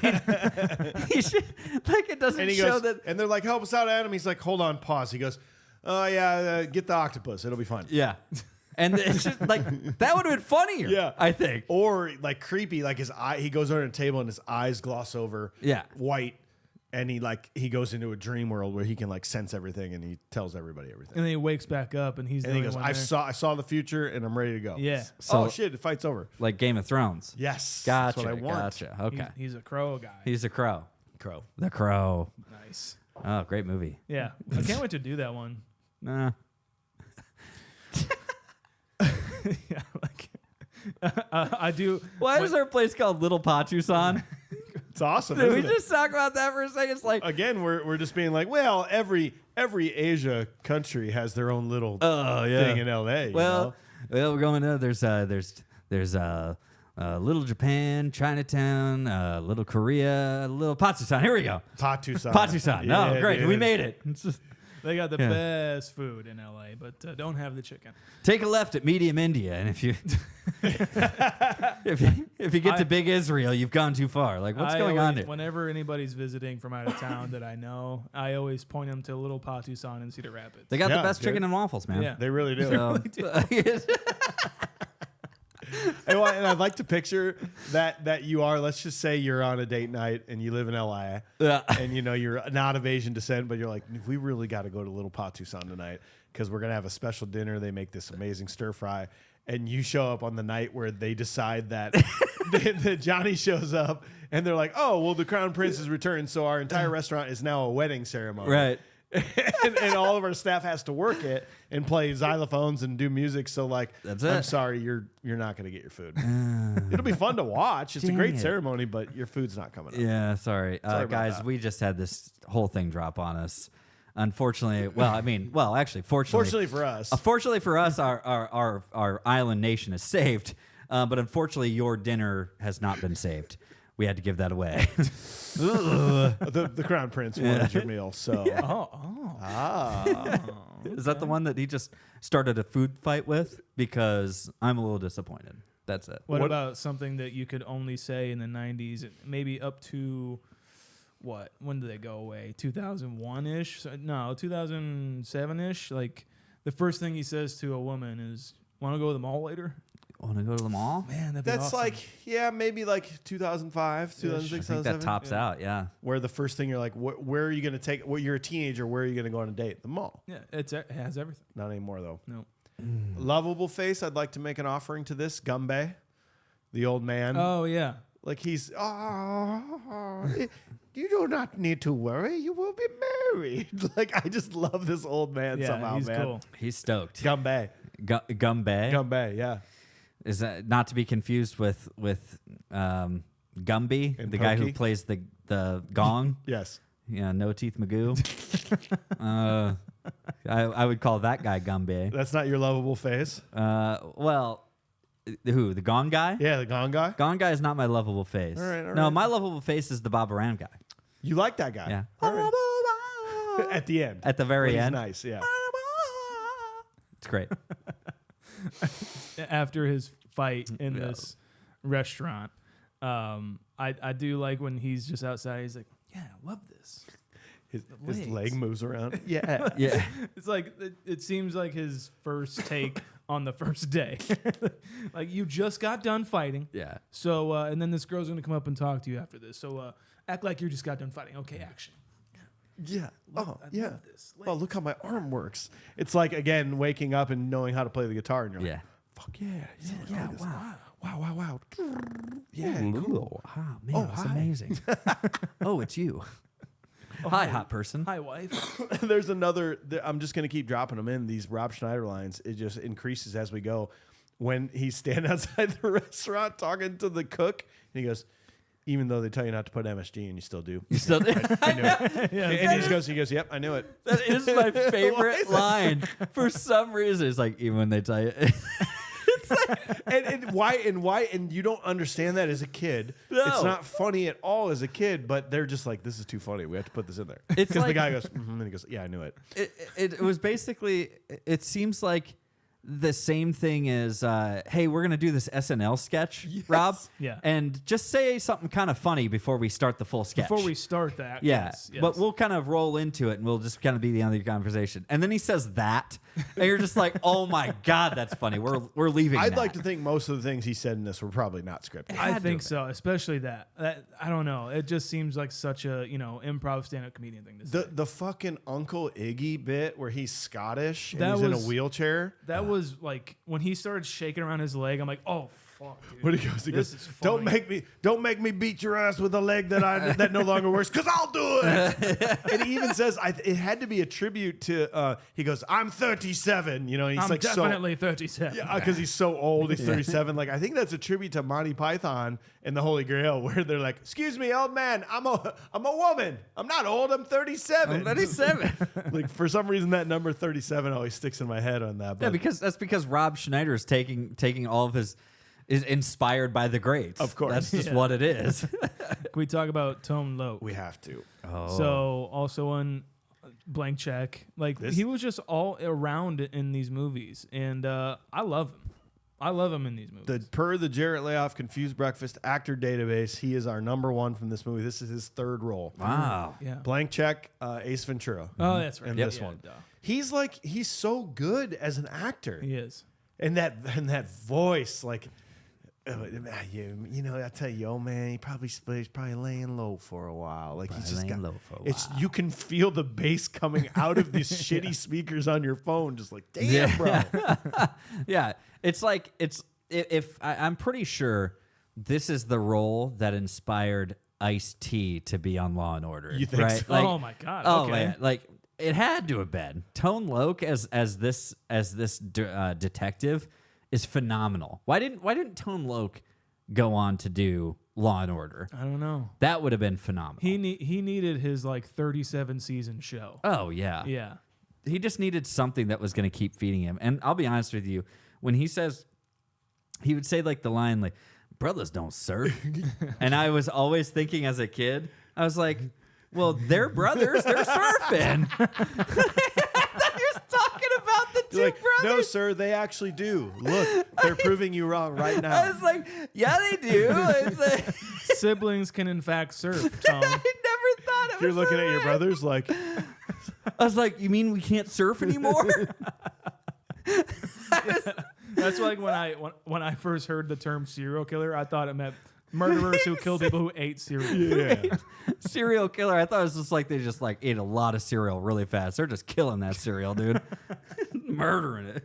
It was so funny that, I mean, it's actually a little weird as an adult because as a kid, you don't necessarily understand what they're getting at. But when his future bride is walking out with the veil and like him and his brother, like, you know what they say, if she covers her face, pick up the pace. Pick up the And pace.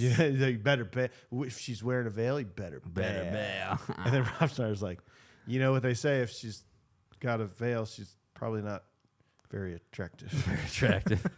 But also just a weird conversation for maybe two like low teens brothers to be having know. about a girl with a Yeah. veil on. Like, Yeah. I didn't quite understand that as a kid. You've never heard that before in your life. Actually, I've and, never heard that. and people don't say that. They definitely do not. No one's actually said it. Usually they're like, "Oh, I can't wait for this veil to come off. She looks so beautiful as a bride. Wow." I just wish the dad was standing there for a minute, just so he'd be like, "Where did you hear that? Where have you ever heard anything like that before?" It's like, you guys are absolute idiots. Like, there's nothing funny about what No you're one saying has right said now. this. No one has said this. My friend Trevor said it at school once, and I thought it was kind of cool. You guys We didn't acting know what like it meant. you've gotten laid. You are virgins, okay? You've not had. There's nothing new here. This is all new to you. What's You a went- virgin? It means it doesn't have alcohol. Yeah, it doesn't have any alcohol in it. I haven't had alcohol. So I'm a virgin. Well, let's move on to scene 4. So the group decides to get on a boat to head to Patusan to save Mac, and Tone Loc tries to stop them, but eventually joins. After traveling, they arrive at Patusan and travel through the jungle. They discover the caves of QUAN-SU and get weapons. This has to be again, there are some subtle jokes that were so deep into this plot and into this movie that I just don't think anybody got it as kids. They get on this boat, right? And they show the map, and this boat goes way from like Europe, Yeah. even though they're in LA, it's like, and it goes through Europe and it goes through the canal and it goes way over there. That is totally a nod to them not knowing where anything is, right? Because they don't know where Spain Dude, is. Yeah, maybe. So they're like, point out on a map where we're at. I don't fucking know. I guess right there, and then we'll go this way. Like, that's kind of funny, right? Yeah, now I that thought you it was say a it like goof, that, but I yeah. think it's a play on them not knowing where anything is on the map. It's Perhaps. funny now because you have said it. Yes. Because I'm It's like, too deep. thank God somebody just explained this to me. Well, It's then, too to, then to deep. see Patusan literally handwritten like, in permanent marker on a random island. Because it's not actually on a map because it's not a real country. yeah. Where was it first? Like it was first out of like a something gym in the 1900s from like Joseph Conrad. That's where Patusan was first ever mentioned. Oh, really? What? And I don't know if that's where they got it, but there was another like thing before this in like a show that mentioned Patusan as well. But Yes. that's where it was first mentioned. was- Yeah, it's. I think that was another Ernie Reyes Jr. like reference or Yeah. something. Like he was on a sitcom or something that had this in there. Yeah. Like it just. it's just, this movie is far too convenient. And honestly, most of the time I'm spending it like thinking like, why are they even going and doing this? What's the whole point? And then I remember, oh yeah, their dad got kidnapped. Oh shit. Oh, They you kind of forget about that. yeah. Like You the do. whole time I'm sitting there thinking like, why is this even happening? Oh yeah. So thank God they brought it up again in another exposition dump again. Well, and whose boat is this? Who's driving it? Don't know. Is there food? This is a week to a 2 weeks long journey. Is Yeah. there food? Is there water? What are we doing here? What happens if it breaks out? Is there a mechanic on the boat? Why didn't we get like a training montage? Yeah. Because they had the time. We got nothing. We'll just train for what you're about to do. You're about to take down this horrible man. Yeah. So we should train a little bit on the boat. They didn't show any of that. No, we don't need to train. We've already done our karate puberty. It's that we've learned all the karate just magically. By just magical. doing this. Yeah. And then don't worry, we don't need any montages on the boats or like keeping balance or anything with the waves because we're gonna go Maybe to a storm might hit at some point. No, that's boring. We'll just go to a magical cave and get more magical items to make it more magical fighting abilities. Yeah, it's fine. It's fine, guys. I fucking lost it when Tone Loc is on this boat.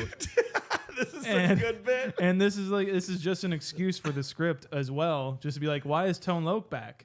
And this is what they come up with, like, so how'd you get out of there? How'd you get out of those handcuffs? Those handcuffs. He's like, I swallowed a key on Tuesday, and like literally, like, well, he says like I always swallow keys on Tuesday, like maybe like 15 seconds of silence.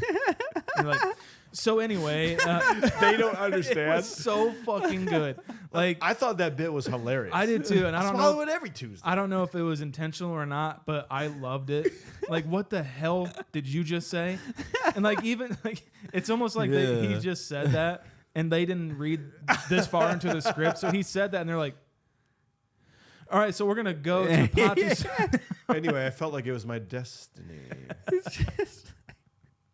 I loved it He so much. swallows a key on Tuesdays just in case he gets into a shitty situation. Oh, fuck. Well, and again, things you just don't like. You just fully trust these scripts as kids to be like, well, yeah, of course. Of course. Like they park this giant freighter, which I have to believe is steam powered, and there's smoke everywhere. They park it and they anchor it, and then they take this little raft to the shore, and then he goes through the whole thing of telling us that he sank the raft, and that so it won't be spotted, and then it's either victory or death. Yeah, they're not going to see your raft, but what's this big giant freighter that just anchored off the When shore? they bring that up, later, he's like, "Well, it'd be nice if we can get to that island, but I sank our boat." And I'm like, "No, you didn't. We have a giant boat back there. You came in Well, on we can't get to the boat anymore because we sank the raft. We sank the raft. bullshit." This fucking bullshit, man. But this, I think if you ask most people, like, quick, Surf Ninjas, what's your most memorable moment of this movie? I think it's this, when they're finally on the island, they're walking through, and they start talking about the knives of QUAN-SU. Like, is this funny to you? Because this, I laugh so hard, again, at everything Rob Schneider does in this, but this whole, knives? Oh, yeah, that's something money can't buy, knives. Nice. And he just keeps talking. And then even Tone Loc gets on and he's like, can someone shut this chattering monkey up? I'd cut him, but I don't have a knife. Oh, nice. Is this funny? Because I think it's hilarious. It seems like a conversation that they came up, like the writers came up with, like an hour ahead of having to do, like, shoot this We need scene. more exposition We in- need more. We need more like commentary and exposition, but we don't want to force feed any more than what we already We have. ran out of montage scenes. We Right. need something of them walking through the Yeah. jungle. And again, it's one of these things that like a lot of this conversation, I feel like when you're a kid, it's just gonna go over your head anyways. Like This did not. No, it didn't? This was like we focused on his dialogue. here. I felt like half the time I'm just like waiting for it to get back to like fun and exciting karate and stuff. You know what I mean? Like for me, I'm not. But and then in the same vein as we just buy in. Like when you're a kid and you're watching this movie, you're just buying into this the whole way through. Oh, they're at the island. Yeah. Oh, sunk the boat. Oh, the boat. It's just- you just took a boat. It's like just wanted to get to more karate. Can we just get to more karate and maybe some more surfing? That's it. I'm more on your side. I didn't really find it that funny, but like it did. What you're saying is might be true because the writers are just like, we need. So this is exposition. Kids aren't really gonna really care or know what exposition is, but this information needs to happen, and so let's make a fun joke out of it so kids will remember it. And Mike did, and it was like, that's one of my favorite jokes of the movie. My brother's listening right now, and he's laughing his ass off. I mean, like the whole I went to a knife store and I said, "Here's $100,000. Can I have a knife?" And they say, "No, money can't buy knives." Like, it's just his delivery. Like maybe it was a writer's way of like getting an earworm into like kids' heads to be like, okay, they're looking for the knife or whatever. I think most people would agree with me that that's their most memorable thing that they know about this movie is the money can't buy knives. Money can't buy knives. I would love to know. Like, hit us up if I'm crazy. As you're realizing, I'm struggling. We've done this 2 or 3 times where I'm just like, I'm having trouble pulling nostalgia away. Yeah. It just happens to me sometimes. It does. I'm worried about. Yeah, a little bit too. Well, one more thing with Rob Schneider, they fall into the cave. Like it's his humor for me. They fall into the cave and Zach pulls the sword and he goes, "I got an idea. I'm gonna let Johnny get his skills to the next level." And he goes, "Stand and defend yourself." And Rob Schneider goes, Me? and he steps forward and Now? he puts the sword back and forth. It's not you, Not you. Oh, Sorry. That is another thing. It's like anytime that you can just inject Rob Schneider in between like Zach and Johnny, or The and seriousness. just let him just have his little moment. Like, oh, sorry, I'll get out of the way. Here's a joke. Okay, I'll get out of the story. When Johnny falls, he's like, "Oh, I found Waldo." Another '90s reference, and I'm like, "Fuck yes." Psych. Really? Did you guys? No. Did you guys have Where's Psych. Waldo books? Dude, they were the Oh, best. of course, I dude. fucking love those books. Those things drove me nuts. What about the 3D Vision books Oh yeah, where you had to like sit there and cross your eyes for a while? That and the I Spy books. I Spy books? Yeah. I was gonna say the I Spy books. For We're sure. blowing. We're just like Whoa. nostalgia You're- overload right now. Yeah. Oh, boys. This is why you come to the show. So they get down to this cave, and it's like, all these weapons were meant for you guys, and it'd just be so fucking funny. He's like, "Yeah, it's been your destiny to just you guys pick these weapons up. They've been here for you the whole time." And he like kind of slides a Bud K magazine out of the way. He's like, don't look at that. Like, he just had these ordered up. You from Bud ordered K. them for Bud K, delivered to. Anyway. Why not? Right? Yeah. Why not? But is this just a thing in movies like where you have to have like the third funny guy character, right? Because I'm trying to picture if Rob Schneider was just not in this movie, like the comedy interjections aren't there, but like, does it help to have that third person, just like that ensemble of, like, what if it was just Zach and the 2 boys here? You'd have to make Adam the funny one. You're right, because He'd have to be a tum-tum. You know what I mean? Or 'Cause- Tone Loc could have done it too, but like he's not in the movie that much. He's not in it a lot. Right. I think you're right. You have to have in a movie like this. It can't be too serious. As Eric D. Snyder mentioned, it's a movie called Surf Ninjas. Yeah. So it can't take itself that serious. You have to have some sort of comedy injection, and I think that's why you have Rob Schneider and Leslie Nielsen in this, because it's like, of all these moments that are going to be serious, we need to have someone who's going to break it up for the kids to get a slapstick laugh out or something, or a commentary laugh. That's the 90s, right? Like you what is the 90s formula for a kid who's 10 years old? It's funny, action, and then something that kids can do. Yeah. Something that, like, can you imagine yourself if you got to be Adam and you had, like, you were going to be a crown prince and you had a video game? And that's why I think these movies are just so successful. Like, they just do that formula to a T. Yeah, because when you're a kid, you watch this movie, and like, what's the next thing you're going to do after you get done watching this movie? Play video games. You're gonna go. Well, yeah. Watch 3 Ninjas? You're gonna go and play karate out in the yard or something. Yeah. Play guns? Yeah, we're gonna go play guns like Leslie Nielsen in Surf Ninjas. What? Like, We'll talk about that. we'll get there.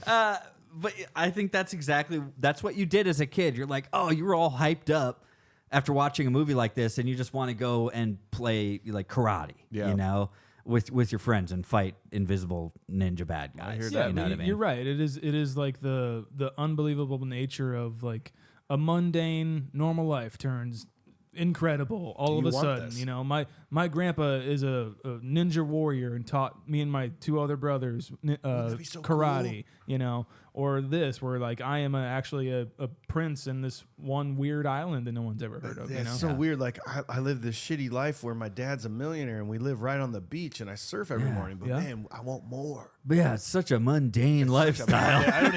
I don't even have. It's actually pretty crazy. Your dad makes that much money to afford that house, being a You burger surfed cook. twice, 2 different sessions today. Your dad's basically out there being fucking SpongeBob SquarePants and affording this place. The This is waves are bullshit. pumping every single day that you decide to surf. That's Yeah. not how that works in general. Fucking magical. Woo, the Man. waves are pumping. I don't know, man. This magic just seems a little boring. It all seems kind of trite. It Really. all seems kind of trite, I need dude. something to spice this up. Yeah. You know, All I ever get to do is just talk to hot chicks, not go to school and surf. Ugh. Turns out I have a beautiful voice too. Yeah. actively talk about how I hate school and I don't do anything in it, and my dad doesn't give a fuck. It's Damn awesome. It's because he's a millionaire. Yeah. Who cares? Millionaires don't care about their kids. He's You paying guys go to school? he's paying I those have a teachers burger off, shop. man. Yeah.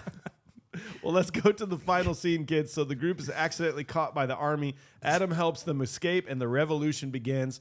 Patusanis join them, and they use surfboards to get over to the island to attack and defend Colonel Chi. Johnny becomes king and gives the power back to the people. Can we do props real quick? Okay. Yes. Ooh. Oh, Here's a prop. wait. Was that? There it is. Don't know why. I thought The long and Nike hard about swoosh. this. The Nike and I'll let you have this one if you want. It was going to be the Sharks starter hat Oh, Yeah. dude, yeah. because good those call. old NHL hats are pretty good, but I really want a Colonel Chi flag in our place.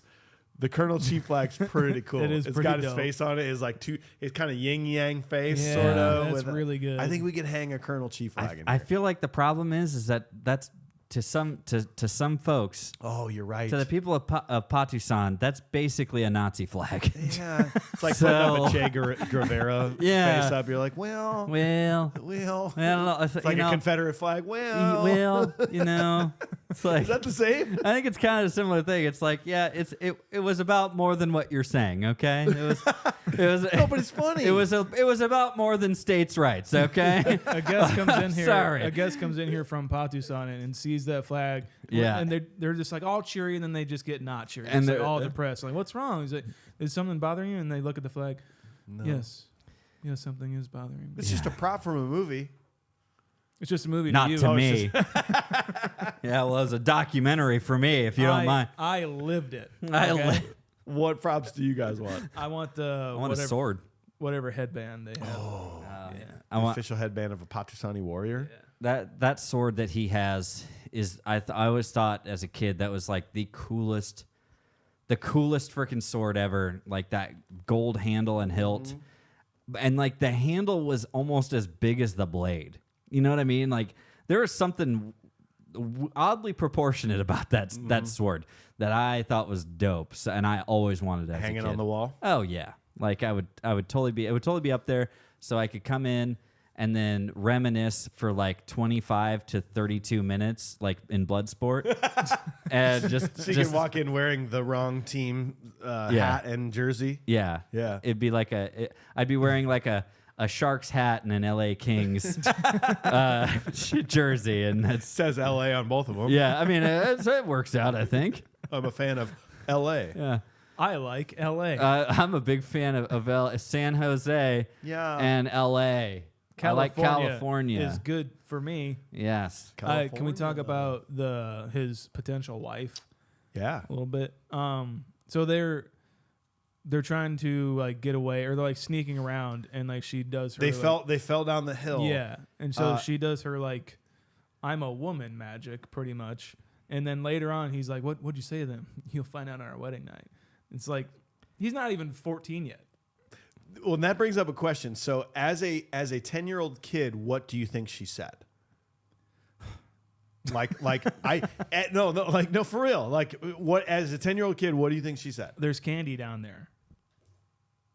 Ninjas. AJ, You're saying about what she said to like the you're watching ninja? this as a 10-year-old kid. What did she say to those ninjas in Patusani to get them to come follow her? I don't want to say. You As a- have to. as a kid. As a 10-year-old kid, what did you think she said? Oh, it's probably something along the lines of like, oh, hey, let's like kiss each other. Yes. Like, hey, That's it. Yeah. Oh, yeah. It was definitely like, hey, come back here and I'll kiss one of you. I'll or give something you like that. a kiss. I'll hold all your hands. Yeah. It's gonna be crazy. Oh, we can hold hands while we like kiss, but not make out. Yeah, but like no, kind it's of just, kiss. it's just kissing. Yeah. pecking. just you don't know how to make out as a kid. Yeah. But I mean, like, in reality, to make 4 grown men warriors Yes. leave their post to potentially get killed to follow this girl, like, she's like, we're gonna gangbang. Literally, Hey. literally, It's a gangbang down here. I want for my first time all 4 of you at the same time. literally jail bait. Yes. She baited them. Yes. To their doom. Patu-san Bukaki. Yeah. She just said Patusani Bukaki. Patu-san Bukaki. Yeah. Patukaki. Patukaki. Oh my How god. about it, huh? How about it, guys, huh? Huh? In Patusani, that is just holding hands. Unfortunately. It means something totally different over there. And here's the moment of all moments for me that just Bukaki's a rare dish in Patusani. oh Bukaki. She like takes off her clothes. They're like, what? Oh, the cream of some young guy. Gross. Weird. Gross. We're having fun. Have a good time, We guys. are having fun. We've already offended the Patusanis, so You're we might as right. well keep going. They're You're already right. out. But no, here's the moment that changed my life. I'm on a plane. I'm watching this in 1080p on my phone. Nice. I'm asking for my second. Must be nice. Rich boy. I'm asking for my second double Woodford on the rocks. Yeah. Because I've already had 2 champagnes and a Woodford on the Nice. rocks. And we get to the scene where they're still up on the mountain, and Johnny pulls out his binoculars and he looks down. He sees the chain gang, and it's the 2 eye holes, and then he gives it to Zach. Goes, let me see, and Zach puts it up, and it's just the one one. eye hole.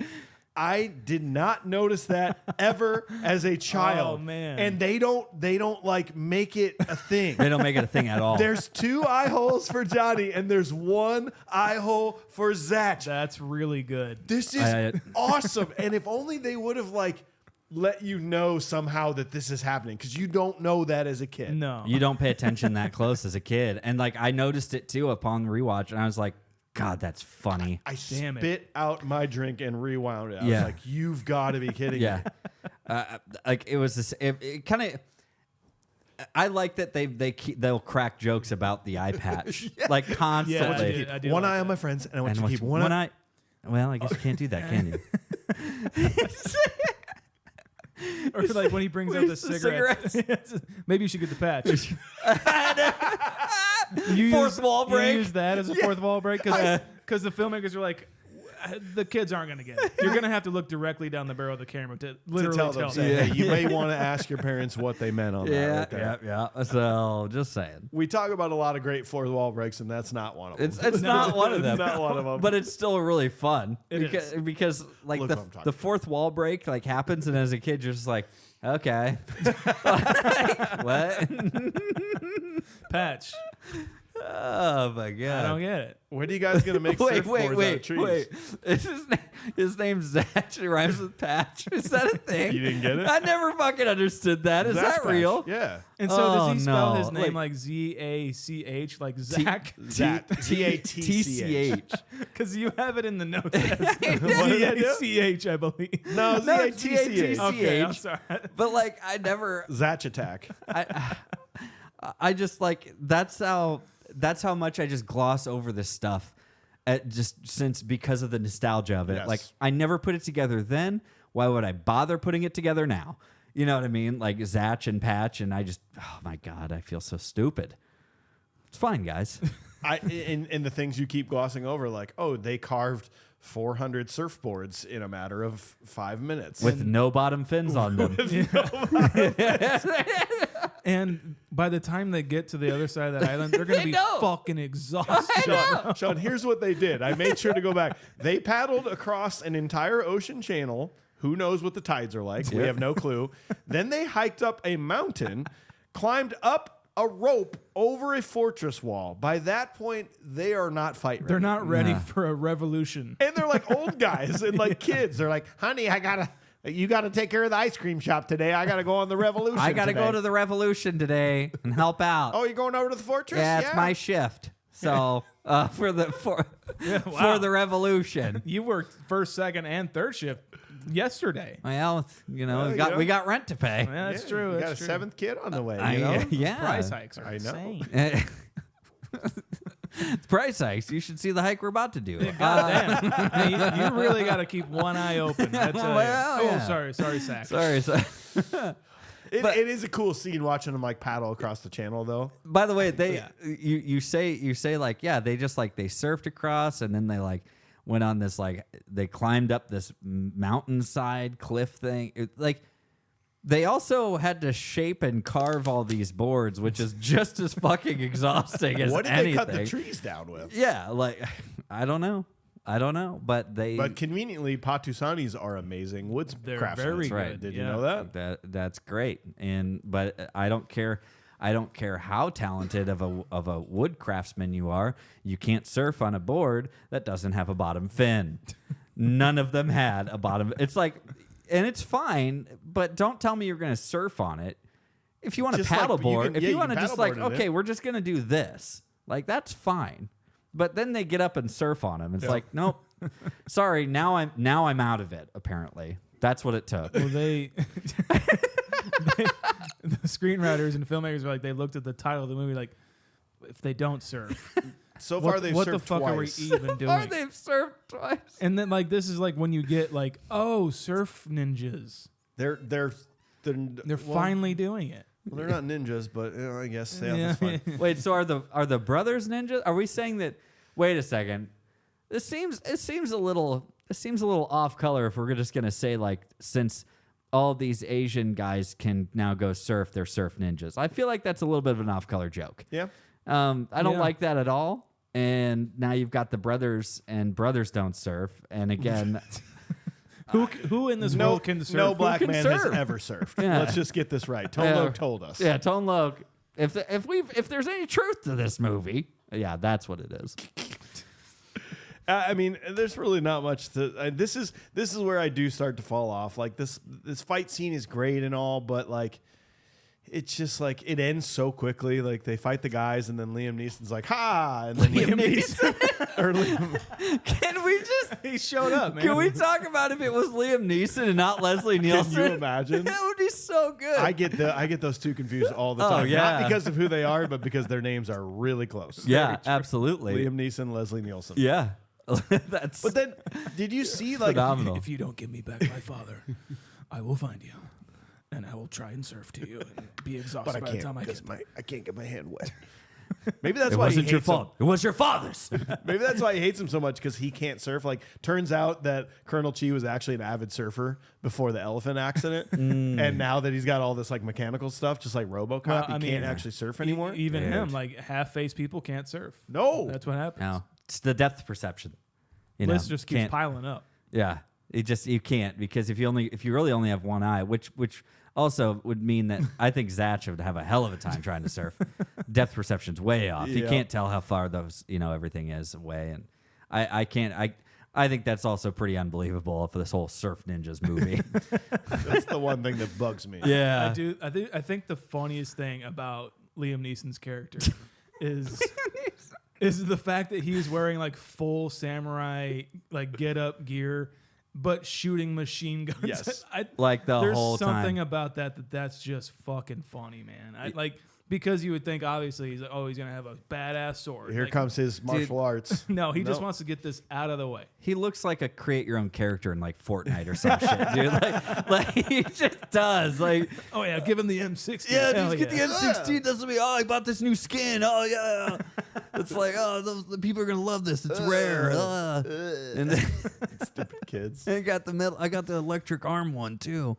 Like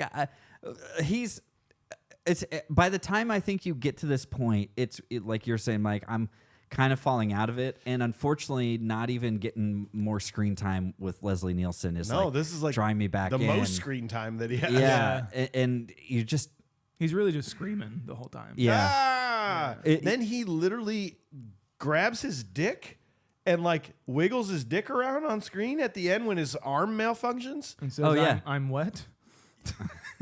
Ah. I'm wet, and he's just jiggling his dick around. That I was like, I don't remember seeing that. It's super weird. I'll be honest with you. Did you see that in your standard definition? Well, it's like Oh, he I gets saw wet, it. and so what we're assuming then, because does that mean he's a lefty? Well, I thought it. Is that, Which hand was it? Was it his right? I thought it was his lefty or his righty. I guess I can't remember. Yeah, I mean, yeah, maybe. I mean, he can't even jerk off anymore because he'll tear his own fucking dick off. Yep.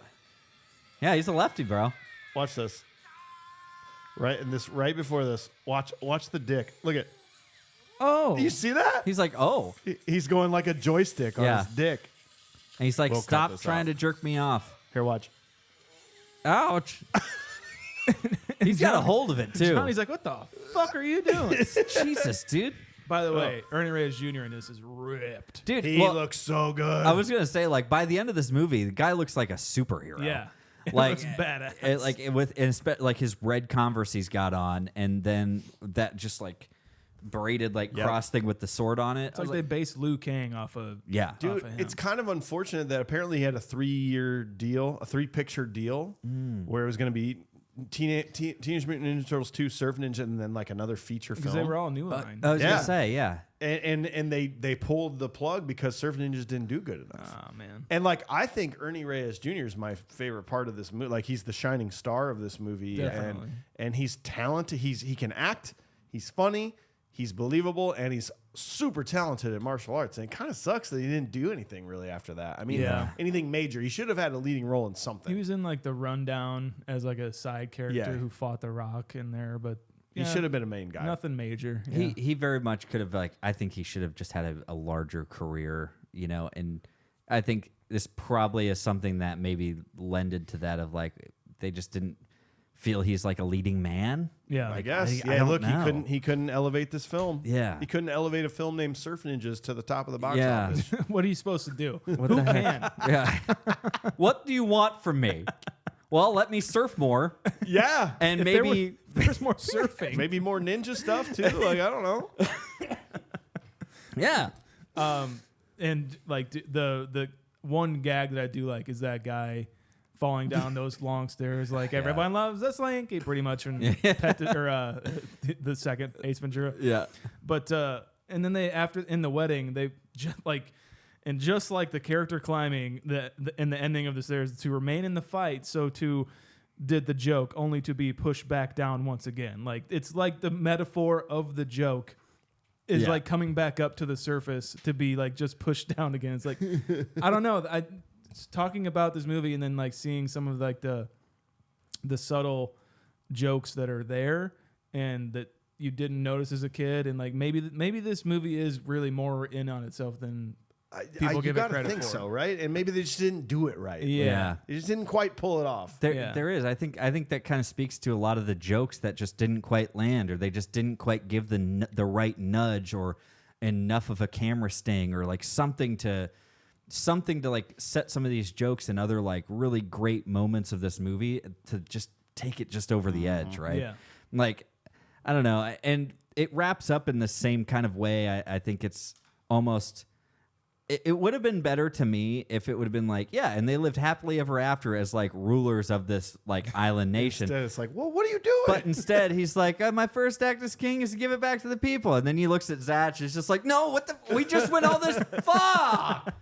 That's not what we came here to do. Yeah, he's just like, yeah, thanks guys. This has been great, but peace. Did you guys see the? You think I would live in Patusan? No way. I'm going back to Southern California. Yeah, SoCal, where baby. I live on the beach. The waves are way better there. It's like your entire home is a beach if you stay here, asshole. But did you guys see the end credit scene on this? It's Patusan 1 month later, and it's complete fucking anarchy and chaos because he gave it back to the fucking people, and Never everyone do just that. thought that they could just be free and like live happily ever after. Wrong. That's not it, man. Yeah. That's Setting up not what's Surf gonna Ninjas happen. too. Yeah. They were setting it up. Yeah. Surf Ninjas 2, The taking guy back the crown. The guy climbed back up the steps for the 4th time, and everyone was gone. He's like, I'm the ruler now, bitch. Yeah. See? Yeah, he got back up and he's like, okay, I guess I'm fucking taking over. We got to rise above it. Yeah. So, yeah. QUAN-SU means free beer. I love that. Can we just have that as a thing? It is. Can we Yep. just call QUAN-SU. beer? QUAN-SU. I think we'll say it a bunch this weekend. Grab me a QUAN-SU. Yeah. QUAN-SU. QUAN-SU, dude. QUAN-SU, dude. Yeah. Well, is that it, boys? That's it. We have dissected Surf Ninjas with a modern eye. It's time to give it a modern day rating. Do I have to start? You have to start. It was very hard for me to strip away the nostalgia on this. There's only been a few of them. I legitimately had the time of my life, like watching this movie again for the probably 20th, 30th time of my life. But ultimately, it is the first 2/3 of this movie for me that, like, I'm like, fuck yeah. Last third drags a lot for me. I had to try to compare this to some of the movies we've done, and I did think that it's kind of like a lot of these movies where if you take one character away, it falls deep. And I think with this, for me, it's Rob Schneider. If Rob Schneider's not in this movie, this is just like, I don't even know if we would have liked it as much as a kid, me and my brother. So I'm comparing this. I do like this better than Three Ninjas. Okay. I do. But I'm going to tie this with heavyweights for me because, because this is the same movie. It 2/3 of it's awesome. And then remember the final third kind of was like, yeah, whatever. Go-kart race. Yeah, fine. But if you take Ben Stiller out of the movie, it's piss poor. Yeah. So I'm giving this a 4.5. I know that seems maybe kind of high, maybe kind of low wherever you're at, but I feel fine with my modern day rating of this as a 4.5. 4.5. Really. AJ? I feel like it's tough because when you're an adult trying to watch this movie, it's hard. It's a movie that if you're watching as an adult by yourself, you feel awkward when someone else walks in. You know what I mean? You're just like, why? What are you watching this for? Well, I felt that way on the plane. Like, yeah, are people watching me? Yeah, are people watching me watch this movie and then feeling like, wait, what the fuck's that guy doing? Why is he watching that? That's the way I kind of equate this movie. And it would be the same thing as watching Blank Check, Three Ninjas, and having somebody walk in during even like one of the coolest fight scenes of the movie, and it's just a lot of, and I was like, like that kind of thing. I do think that I think that the movie could have been so much better, and it's no one's fault other than maybe somewhere in the editing, possibly. I think that it's even shot pretty well. I think it's fun, but even Ernie Reyes Jr., then you add Senior, Rob Schneider, Leslie Nielsen should make this movie like a shoo-in for a decent score, right? But unfortunately, like it doesn't. Like there's just you don't get enough. It's like you don't get enough time for jokes to land or too much time. You don't get enough time with your favorite characters, and then you don't get enough time to actually understand what the hell is even going on. It's something that is made and force-fed for kids, I think. That being said, I do think it's still fun, and I think it's something that I could like easily like. Some of these types of movies, I would be like, I'm not going to show this to my fucking kid. I would show this to my kid. Yeah. You know what I mean? It would be a fun movie for me and him to watch, like when he's like a little bit older, right? So that being said, it's a movie I am thinking about comparing this to is Mortal Kombat. Okay. And I think that I enjoy watching Mortal Kombat more than I do this. So I'm going to give this a 5.8. 5.8? Okay. Damn, dude. Wow. All right. Sean, what about you, man? Two things can be true at once, right? You know? And I think those two truths are that this movie is not good, but it's also not bad. Okay? Like, it truly falls into that category of like, it's something else. It's not even so bad it's good. It's nothing like that. It's just not good, but it's not bad. It is entertaining. And that's what a movie needs to be, you know? This is a yeah, why not type movie for me. Like it's like when it was over, my fiance turned to me, she's like, well, so what do you think? I'm like, yeah. Yeah, why not? Like it's fine. It's a fine movie. The fight choreography is better than it probably should be. And is in most movies, as we said in the episode. I think the performances are really passable. Maybe Senior is a little lackluster here and there, but it's fine. Like this movie is fine.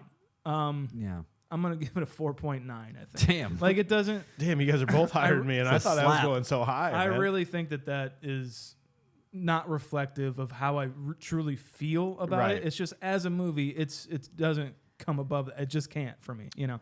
But I agree with you, AJ. I will definitely show my future kids this movie. It's like they'll love it. Yeah. Well, we got to check in with Josh Miller, executive producer. He said that was really a surfing movie.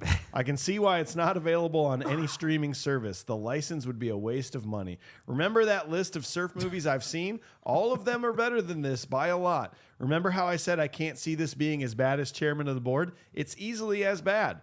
To be fair, I can see why I can see why I've never seen this. Their target demographic certainly wasn't 15-year-old boys. It's also not a 46-year-old man-child either. I like how Tone Loc plays a cop in 2 movies in a row, but to me, he'll always be remembered for Wild Thing and Funky Cold Medina. I hope I'm not the only one to say this. It's objectively a bad movie through and through. Stripping away any nostalgia, it's just bad all the way around. You guys said it best while I was listening to the Pee-wee episode. Not all movies are as good as you remember. If you haven't seen it in 20 plus years, watch it again before dying on that hill. I dare someone who loved this movie as an 8-year-old to watch it today with a mildly critical eye and say it's good. There has only been one movie I walked out of in the theaters and I stood by saying it's the worst movie ever, and that is Battlefield Earth. This is right there with it. I only finished this because of the podcast. I owe it to the system. I feel like it took forever. I can't even give it the benefit of the doubt and blame with 240i resolution from watching it on YouTube.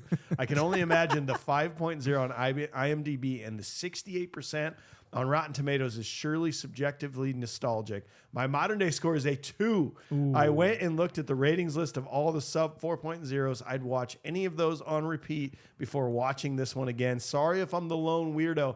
I think a lot of this has to do with the fact that Josh had never seen this movie. Yeah, maybe. I could see not ever seeing this and just being like, Jesus Like, Christ. what the fuck? But this is why we do it. So averaging them all together, there's a 4.3 on our modern day ratings. Let's see where that falls. 4.3 is going to slide this into 5th from the bottom. That is just worse than GoldenEye, just better than Cocktail is how we feel about it. As long as it's better than Cocktail, that's Better than fine. Cocktail. This is better than Three Ninjas, Blank Check, and Super Mario Brothers, 5th and worst Cocktail. movie. Yeah, I like that. Yeah, I mean that's how we play this game, guys. It feels bad putting it down there, but it's just got to be that way, I guess. It's like I say, man, this is what I was nervous about. I don't feel as bad, or I don't feel as bad, or I felt better about doing something like this to Three Ninjas, is what I'm trying to say. Yeah. I had like almost no remorse about Three Ninjas, no, right? yes. And then So we it did feels this, kinda and bad. this is what I explained in our trials. Like, this is kind of what I'm afraid of. Like, I don't want to sully this, but unfortunately, we have to be critical. And for those out there yelling at Josh, it does not do much different if we take his rating away. That's a 5.06. That just means that it's still in the bottom 10. It's just better than Harry and the Hendersons, just worse than Over the Top is where that falls in. So It's definitely not better than Harry and see, there you go. Well, we hope you enjoyed the episode. Thanks for being here. Tune in next week. We're going to discuss a film very similar to this, Pulp Fiction, Yep. followed by Election. And if you're new to the podcast, go back this time last year, Mrs. Doubtfire. That's a fun one. That's a really fun We one. rip on your childhood a little bit if you really want to think about what happened in that movie. And there's a It's- Lawrence brother in that, right? I believe so. Oh, I wonder why wow. that matters. I guess we'll find out. Weird. And AJ, what do you got, man?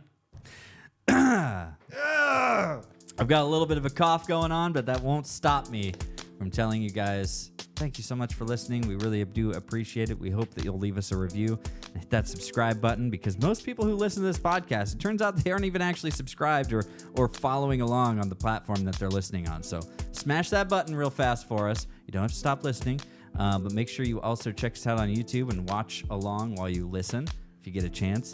And by all means, please check us out on the social media at Confused Breakfast. Just search for Confused Breakfast anywhere on social media. Go to confusedbreakfast.com to see our merch. You can get some shirts.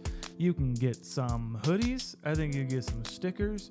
Go to Not Your Father's Beer Shirts on Instagram and get your official Steve Koozer koozie. These are really fun. Go to confusedbreakfast.com as well to see the ratings of the movies we've ever done. See AJ's ratings, see my ratings, and see Mike's ratings. And I just want to say thanks to you guys for messaging us on Instagram and kind of just like letting us in on your life a little bit and saying how much the show means to you. Those messages mean the world to us, and reading them, it just really, really means a lot. And I can't thank you guys enough for that. It's really cool. And we don't always respond to all of them, but just know that we read them all, everything. Any platform, we listen to all the voicemails. It's pretty freaking badass. And you know what else is really badass is Logan on the controls here at Upload Media Group, producing the show, uploadmediagroup.com. Also, apparently doing something with some sort of Iowa Podcast Award. If you're an Iowa podcaster, you might want to pay attention to the iowapodcastawards.com. And we're on the Cloud 10 network. Learn more at cloud10.fm. QUAN-SU Dudes! QUAN-SU Dudes! Patisan Bukake! That's really funny. Woo.